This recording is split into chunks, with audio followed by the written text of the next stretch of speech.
We're taking a look at the Brownell's AR Multitasker. It's a multi-tool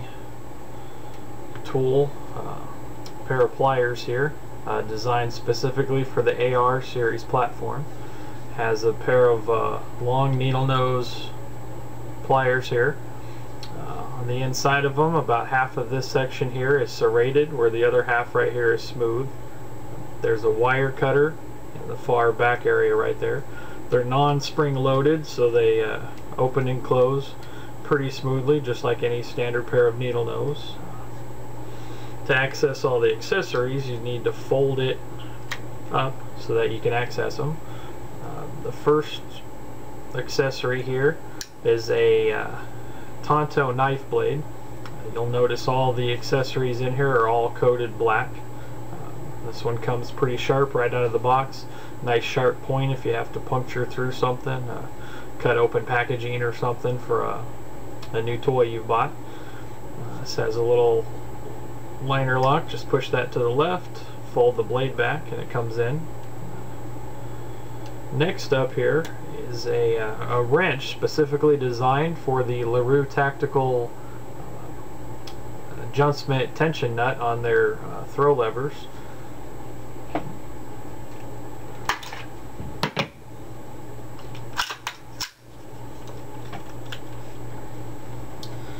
You can take a look here at the LaRue Tactical mount.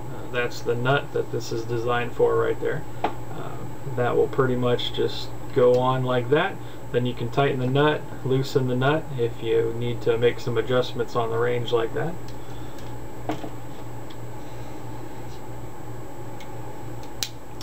Next on here is a file.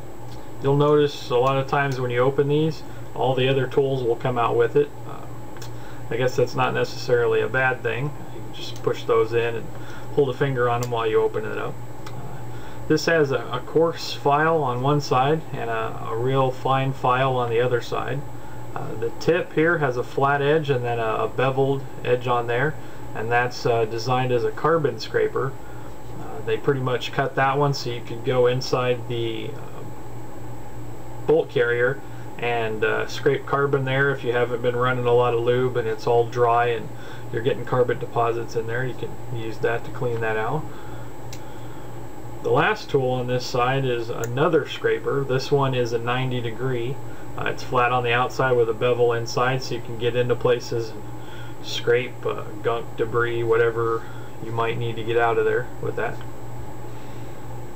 On the other side over here, they give you a pretty handy little wrench for the castle nut on the receiver extensions. A lot of people refer to those as buffer tubes on the back of the lower receiver. Demonstrate this on an AR here.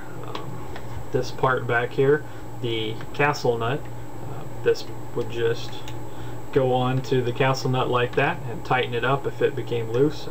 It won't really fit that well on this one because I have a Tango Down PR4 sling attachment that butts up on the end, and it's properly staked so the nut won't come loose anyway on there.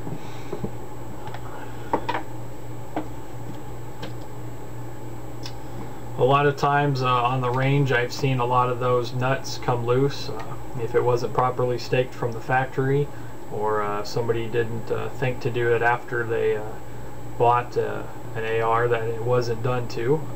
If that were to loosen up, the buffer retaining pin and spring can pop out if the receiver extension loosens.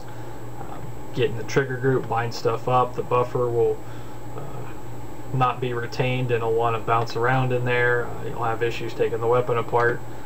So it's kind of handy if you run across that. It just gives you that option to tighten it up without having to carry a full-size wrench with you in the range bag.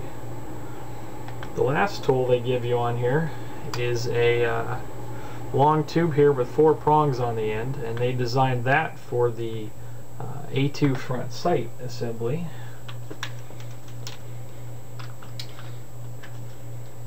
On the front sight here, if you can see this in the video, there's 4 little cutouts in the sight with a little detent on the front there. This just sleeves over the top of it. pushes down in, and you can adjust the sight up or down depending on if you need to raise or lower your point of impact. They also incorporated a nut driver into this front sight tool. So these bits that they give you that are double-ended with a little spring-loaded ball bearing on them will actually fit into the end of the nut driver, and gives you a pretty handy little nut driver here, so you can get lots of torque on something to break something real stubborn loose, or get something real tight so it won't come loose on you. They give you a little holder here for the different bits that's flexible rubber. They give you one Phillips screwdriver, a small flathead, a large flathead, a series of Allens, and two different size Torx bits there for whatever you might encounter on the range, for accessories on your AR coming loose or something like that. The pouch here that this comes in is made of black nylon, Velcro outer cover on it. The inner part where the multitasker fits in here has a piece of elastic around it that's supposed to keep this pretty secure, but doesn't do too good of a job. It still rattles around in there, but it does have a cover, so that keeps it from falling out. This outer pocket on here is where they keep the little accessory tools for that, so you can just Velcro that up like that and it keeps it all retained. On the outer flap here there's a zipper. If you unzip that, it gives you an open pocket in there. Kind of handy. You can put extra bits if you find something that didn't come with the kit you need in there. Spare parts if you want to carry a spare extractor, extractor spring, a spare set of gas rings, whatever you want to throw in there for your AR, maybe a tube of Loctite or something like that. They have a grommet in the bottom to drain if it gets any debris or water in the pouch. It'll just drain out the bottom there. On the back, you can see the attachment here. It's designed to mount to some PALS webbing. You could mount this over and just run a belt through there if you wanted to run it that way.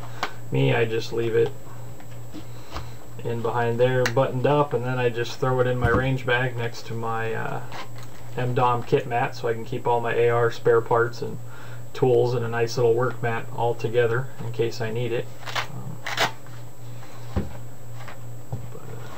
That is the Brownells AR Multitasker.